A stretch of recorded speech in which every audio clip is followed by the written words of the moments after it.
How we doing, guys? Good. What was your rationale with the release of Dan Bailey? It was certainly a very difficult decision for us. Obviously, Dan's been as good a player as we've had around here over the last 7 or 8 years, and he's one of the elite kickers in the game and has been throughout his career. Has made a ton of big kicks for us. It was not an easy decision for us to make. Obviously, a lot of factors go into this kind of a decision, and it was one that we talked about a lot. And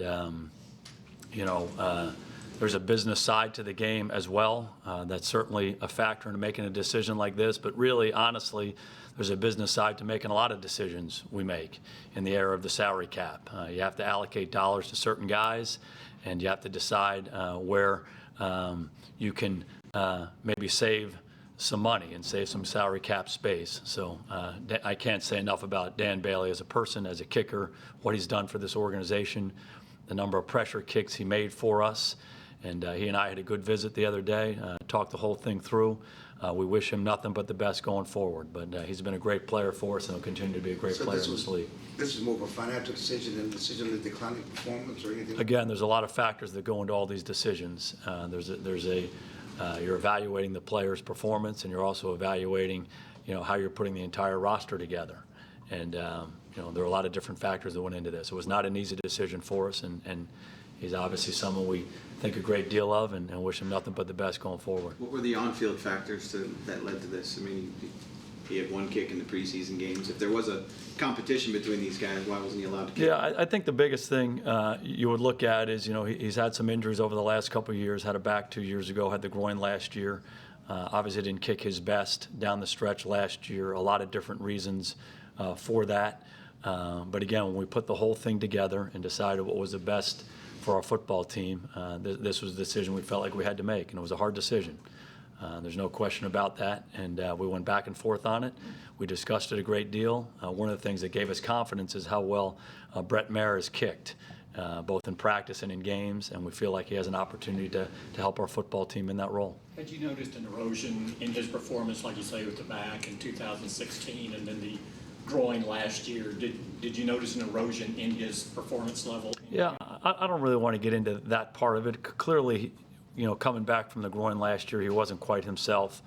Been such an accurate kicker for us, and down the stretch, he didn't kick the ball as well as he had throughout his career. And again, there's a lot of factors that go into that.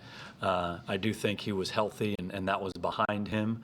But this was not an easy decision. Dan's been a great player for us. Not a good player, a great player at a very critical position. But it's a decision we felt like we had to make for our team right now. Everybody's in competition, obviously, every day. But at what point this summer did you and your staff come to the realization that there's a kicking competition? Oh, I think I agree with your first statement, that everybody's in competition, and Dan knows that. Dan's been in competition throughout his career. I think we brought 4 or 5 kickers in his rookie year. He understands the nature of this, and Brett kicked alongside Dan all throughout training camp, and he did a really nice job in practice. Dan did a nice job in practice. We just felt like when we put it all together, all the different factors, that this was the best decision for our team right now.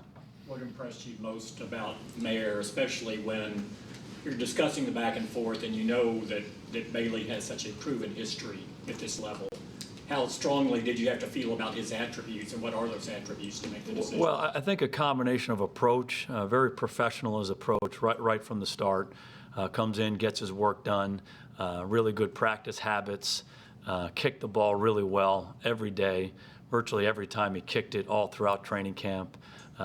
Certainly he has an ability to help us a lot of different ways. Very good kickoff guy. He punted throughout training camp, handled all that work really well.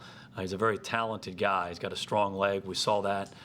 Kicked a 57-yarder the other day in the game. So he has all the physical traits that you want. His approach every day was very professional. And, we put all that together and, gave us confidence enough to make this decision. We recognize he hasn't made a kick in the National Football League. We understand that. We understand what Dan Bailey's done in the National Football League. And so that makes the decision that much more difficult. And again, we talked about it, went back and forth on it, we challenged each other on it, and ultimately this is the decision we made for our team.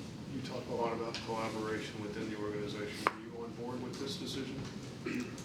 you're the guy who has to trust the kicker. Yeah, we're on board with all the decisions. We make organizational decisions, and there are a lot of decisions that we had to make to go from 90 to 53, and then to decide which guys were going to come back on the practice squad.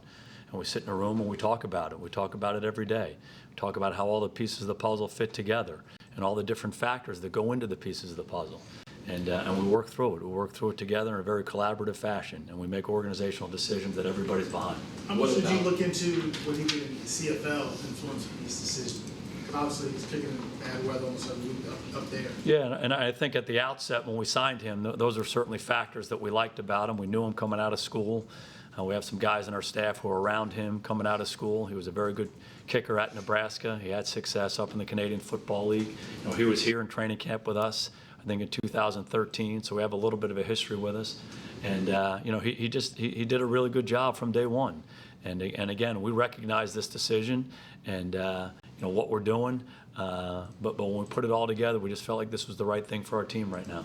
What about what you've seen from Brett gives you the confidence that you can trust him in a clutch situation?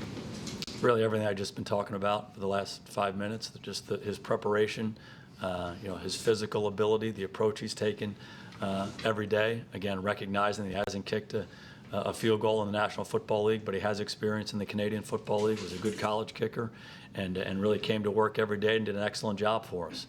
So, the opportunities that he had for us in practice and in games, for the most part, he handled really, really well, and that gave us confidence enough to make this decision. What went into your decision to keep Rico in the 53, and how did his situation from the previous night impact anything at all? Well, again, that's another hard decision, and oftentimes when you're talking about cutting your team down, there's competition within the position, and there's competition across positions. We're going to be longer here or shorter there, and again, there's a lot of different factors that go into that. Rico just did a nice job playing for us. I think he's grown and developed as a tight end. He's doing more of the things that a tight end needs to do better.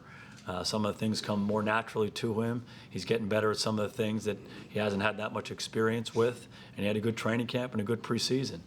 One of the things that was impressive about him is even though he was learning, you can tell he was thinking, he made aggressive mistakes. He played fast. His inexperience didn't cause him to slow down. I think that's a big step for a player. And so he got better and better and better. Obviously, the incident that happened Friday night was poor judgment on his part, and it's not something we want from any of our players. There will be consequences for that when the players come back in tomorrow. And he and I have communicated via text. We haven't spoken yet, but that was poor judgment. Also, we didn't think it was enough to impact the decision that we made with our 53-man roster. How much of it was feeling like you still need a little bit more time to see where he goes, just based on the fact that he had not played the sport in so long? About Rico? Yeah, that's certainly a part of it. You like his developmental upside, and we've liked that right from the start. But at some point, there needs to be evidence that a player can achieve that upside. And we think that throughout training camp this year and throughout the preseason, he was starting to show a lot of that evidence, that he could go into a game and play with confidence and do the things he needs to do. He has a long way to go as a player. We'll try to put him in situations that he can handle, that he's confident playing in. And we try to do that with all of our players. You try to minimize their weaknesses and you try to emphasize what their strengths are. And we'll try to do that with him going forward as he continues to learn how to play tight end in this league. Can you contribute on special teams to get him to game day? That's another thing that happened with Rico this year. I think he improved on special teams to the point where we started to be able to trust him a little bit more. And that'll be a big factor for him and for all the guys. You talk about when you're making these decisions and leaving you short in areas and how you compensate with 4 tight ends, 3 quarterbacks, a center who's not going to be able to play for you in the foreseeable future. Where does that leave you short, and how difficult were those decisions to make, composition? Well, again, there are a lot of different factors that go into all these decisions. The individual positions, you want to make sure they're all shored up. An area where we're short on the 53 relative to what we've done in the past is at running back. We have 2 halfbacks and a fullback on the active roster. We feel good about what Jameis can do for us as a protector on 3rd down and what he might be able to do for us running the football if something were to happen to the other 2 guys. So his versatility was a big factor in us being able to only keep 3 running backs on our roster. We are going to have 2 running backs on our practice squad, Jordan Chun and Bo Scarborough will both come back on our practice squad, so that'll be good to have those young developmental guys there. But on our 53, we're shorter there. You mentioned, Travis Frederick's situation. We feel like with the information that we have right now, it's important to keep him on the 53 and give him a chance to come back as soon as he can. If we get different information, we can make a different decision. But with the information that we have now, we thought that was the right decision for him and for our football team. We did shore up the interior backup position a little bit. We claimed Adam Redmond on waivers. He played with Buffalo this past preseason. We like what he can bring as an interior backup guy. So we wanted to shore up that area. And we traded for Ehringer the other night from Kansas City to shore up the backup guard tackle spot. So we feel like with two new guys that we've shored up a couple of areas that were a cause of concern for us at this point, and hopefully those guys can get in and get acclimated and help our football team. Do you have any better sense on time frame with Travis? Really don't. It's a day-by-day situation. All the reports I've gotten from him and from our doctors have been positive up to this point, but I'll say it again, we're most concerned about him as a person and making sure he comes back healthy as a husband, as a father, as a human being before we get into the football thing. But he's been engaged with our football team. He's been around us. He's been in meetings. He traveled with us to Houston, so he's certainly been a part of our team, but we'll take a situation day by day. Is that based on the information you have now, you feel good about keeping him on the 53? When was that last bit of information you got, and what's he able to do? Again, it's been positive since he started his treatments, and that's given us cause to be optimistic. And really, he's working out on his own, and he's been able to handle the work so far.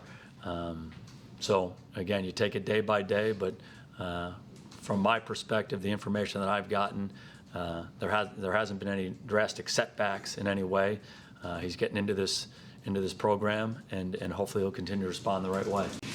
How encouraging has it been for you and for his teammates as well, just to have him around in meetings and practices, even on the sideline at games? It really means a lot, and I can say that with all sincerity, just to have him come in and be at the meal the night before the game, and then be part of the walkthrough, and sit in on the meetings, and be engaged with his teammates on the offensive line and throughout our team. I just think that's really, really important, and it doesn't surprise me one bit. He reached out to me and said, "Coach, would you mind if I came to Houston? I'd like to be part of the visit to NASA, and I'd like to be a part of the team when we play on Thursday night." I said, "Would I mind? Are you kidding me? I'd absolutely love to have you be a part of it." So, he's been very proactive, and he's taken the initiative about being back and being a part of our team and trying to be involved in everything that we do, short of going out on the practice field. Talk about Noah Brown, Deontay Thompson, and that decision. Well, Noah just hasn't done anything for us yet, and there's a lot of decisions you make right at the end that are you're just trying to understand the system and how you can best take advantage of it. So we kept Noah on the 53 initially because he's subject to waiver claims, and then we put him on IR. And Deontay is not subject to waiver claims, so we talked to Deontay before that, and we knew that we wanted to bring him back. And given where Noah is with his hamstring, we just felt it was the right thing to put him on IR. You kept win with three quarterbacks. How do you weigh, because there are also some other young quarterbacks who were released that you clearly liked in the past. How do you weigh guys who are in here you're developing versus guys you've liked in the past, and whether it makes sense to bring in? It's a good question. I think you're always weighing that with every personnel decision you have, and you've heard me say this a lot, 365 days out of the year, who you have and who might be available to upgrade your team. And we feel good about what the young backup quarterbacks have done for us. Obviously, we can all get better. Cooper Rush has done some good things for us. Mike White's done some good things for us, but we feel good about where they are and where their development can be. There are some other guys who have gotten released who are available, so you have discussions about that. But that's not unique to the quarterback position. You have those conversations about every position on your team. You see who's on the waiver wire, you see who's available by trade, and you say, okay, what's the best thing for us to do right now? And so we'll have those discussions ongoing about that position, but about every position as we go forward. What's the latest on Xavier Woods and Kayvon Frazier heading into this week? Xavier's still coming back from the hamstring. Don't anticipate him practicing certainly at the outset of this week. And Kayvon, we feel better about where he is with his shoulder. But we'll take a situation day by day. What did y'all like about Campbell, the guy you claimed from Houston? We just liked how he played, to be honest with you. I mean, he's very active, both around the line of scrimmage and on the back end. He's an aggressive, active special teams player, and we needed another guy in here. The safety depth, we were thin, and we needed to get a guy. And we just played him. We saw him on tape. And then we had a chance to evaluate him again once the waiver wire came out, and just felt like he was someone we could bring in here. And we'll get him in here today and try to get him up to snuff as quickly as we can and get him to work. You mentioned kickoffs with Brett. Did the new kickoff rules impact at all the way you were thinking on what he can do there and maybe from a strategy standpoint? I don't know that had any impact on it. I do think just the strength of his leg and his ability to kick the ball out or kick it the way we needed it to be kicked. I think that was the biggest factor. Not in any way that Dan was deficient in that regard, but Brett certainly did a good job with his kickoffs. Jason, you seem very calm, cool, and collected, but how much does the energy and perhaps anxiety build up now that you're here at a regular season game week? Oh, I think it's excitement. It's certainly energy and excitement, and we've worked very hard to get to this point. We've had a lot of hard decisions we've had to make over the last few days, but we feel good about the 53 guys we have on our roster. Feel good about our practice squad. And I think we're all chomping at the bit to get the players back in here tomorrow and get to work. And tomorrow will be a regular Tuesday. The players will just run, and we'll have meetings and a little bit of a walkthrough, and we'll start our practicing on Wednesday. But certainly excited to get it going. I think we've laid a good foundation for our team all throughout the spring and through training camp and during the preseason. Excited to see these guys play on Sunday. A big part of the season is replacing Dez, replacing Witten. Have you seen in the preseason practice on the field that you know what you're going to get from the 6 receivers you kept and the 4 tight ends, or is that just kind of going to have to be hey, see how it goes? Well, we certainly feel good about what they've done in practice and in the preseason games, and we're excited to see them in real live action. And one of the things that for everybody all across the league that you like is you like kind of honing in on a plan. Game plans on offense, defense, and in the kicking game. That's what you start to do once you get into the regular season. And I think that can crystallize some things for everybody and hopefully instill some confidence in everybody as we get ready for the Carolina Panthers. But feel good about the skilled guys on offense and excited to see them play this week. There's some talk or speculation that maybe y'all might have to put Dayton Jones on IR as well. Just what's his status and how do you feel about his recovery? Dayton's done a good job. He is injured, so we got to see what his situation is, and some more information might come out about that here in the next few hours. Are you guys approaching the nose tackle spot differently than you have? I mean, you obviously have Woods, but it doesn't seem like you have a lot of bigger guys in there. It seems like you're kind of going with undersized tackles more than the traditional nose, maybe. It's a good question. What I would say in general, the profile for our defensive line is we value quickness and explosiveness maybe more than anything else across the board. And sometimes when you're talking about the nose tackle, that's taken the form of a bigger guy, and sometimes it's been a smaller guy. We want guys who are active in there, guys who can disrupt, guys who can get off the ball and penetrate. That's really the profile for both those defensive tackle spots. The nose has typically been maybe a little bit bigger and maybe a little less athletic than the true under tackle, but still that's the profile we like. And Woods has done a great job for us so far, and we feel like there's good competition in there with some of the other guys. Will Leighton practice this week? We do anticipate him practicing, yes. Your average age is something like 25.4 of your roster. What's that like to have gone from when you came in, an older team to now one of the youngest teams in the league? Well, I think if you look at it, we've gotten younger quickly through the years. When I first became the head coach, we were one of the older teams, and we made some hard decisions at that point with some of the more veteran players. So I think we got young, but like you said, we've gotten younger still here this past year. A lot of really good players been around this franchise for a long time are no longer with us. But we still feel really good about some of the younger players who have been good players for us, up to this point. You think about the leadership and the production of the guys on our offensive line, our young quarterback, our running back. Those guys have been really good players for us, and they're not that old. I think you can say some similar things about guys on the defensive side of the ball. So that's really what you want to be. You don't want to just be a young team. You want to be a young, good team. and we have some guys who are young that haven't been as tested quite as much, but we feel like they have the stuff, and we're excited about seeing them play and seeing this group come together. And we're embracing the youth of our team. There are a lot of strengths to that, and hopefully we can get experience fast with the guys who haven't played and play at the level we need to play. What does embracing the youth mean? There's a lot of really positive things about having a young team. And, as a coaching staff, you really want to coach them hard on every aspect of the game, and typically they respond well because they have a lot to learn about the game. Then you want to put them in situations, in game situations where they can grow and learn from the experiences, both good and bad. And you try to do that with all your players, regardless of what their age is. But having a good young team who a lot of guys who think alike and are excited about the opportunity to play together, I think that can be energizing for everybody. I think you've got only 29 guys left from this time last year. Is that like life in the NFL today? Well, I think if you look around the league, there's tremendous turnover on teams, and that's just been the nature here of the last few years.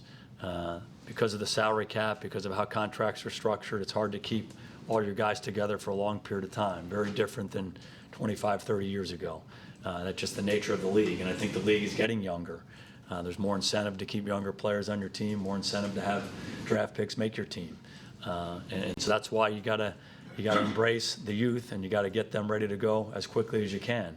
And the teams that are able to do that better are the ones that ultimately will be playing in the playoffs and have a chance to win the whole thing. Jacob, is that good for the game, that turnover rate? Oh, I think that's probably a couple lemonade discussion. We can talk about that, but it's the reality of it when you think about salary caps and how you're structuring your roster, and making sure there's a little bit of equity throughout those 53 guys. And when you're paying top dollar to certain guys on your team, you can't pay top dollar to everybody. So you got to make sure you make some really smart decisions from a football standpoint, also from a business standpoint. And again, the teams that construct their roster the best to handle the ups and downs of a 16-game season ultimately are going to be the ones playing at the end.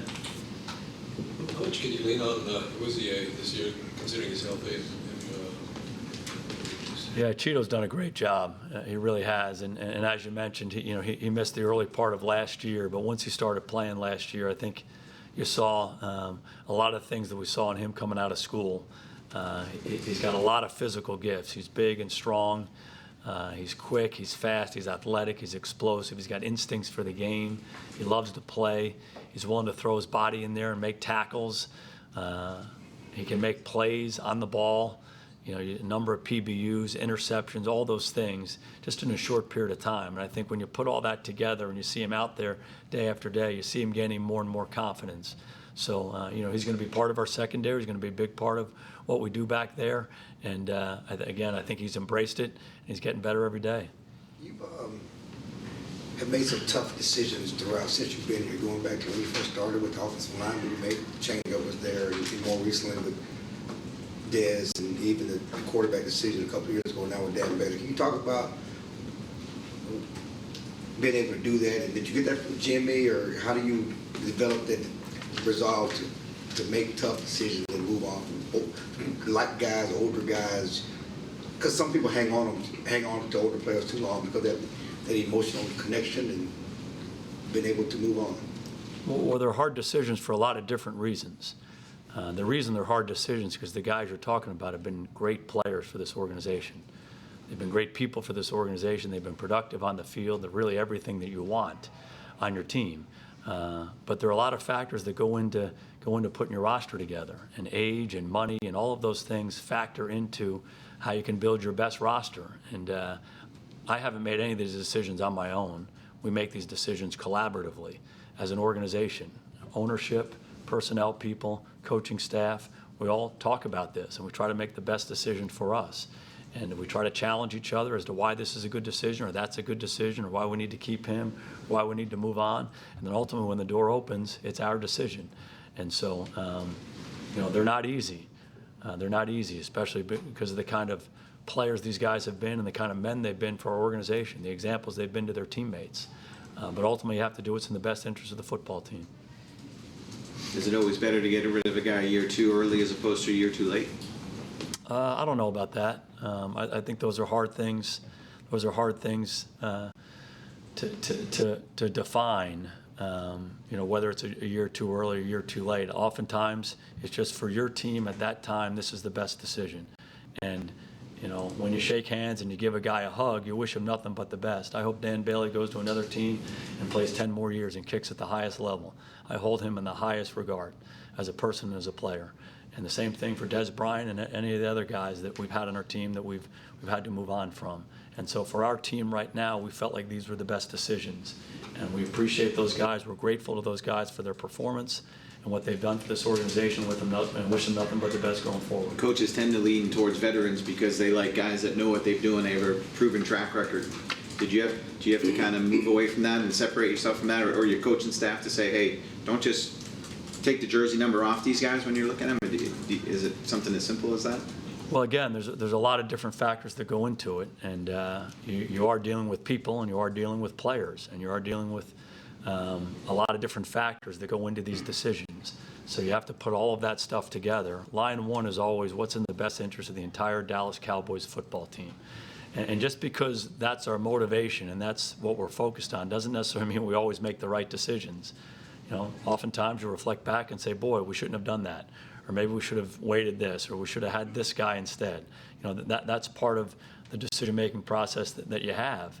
But the motivation is we're doing what's best for the entire Dallas Cowboys football team, and that will always be the number one factor in making these kinds of decisions.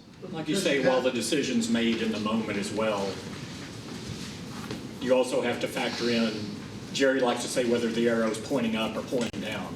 At different stages of careers, arrows are pointing up and pointing down. So you're making the decision in the moment, but a part of that decision is also, well, what is this going to look like a year from now, too? And does that weigh more heavily in certain decisions than others? Well, no question about it. And oftentimes you can be in a situation where maybe a more veteran player actually plays better than a younger player. But to your point, a year from now, you feel like that younger player is going to be better than the veteran player. And then you factor in some other parts of it, the business side of it. So you have to weigh those things.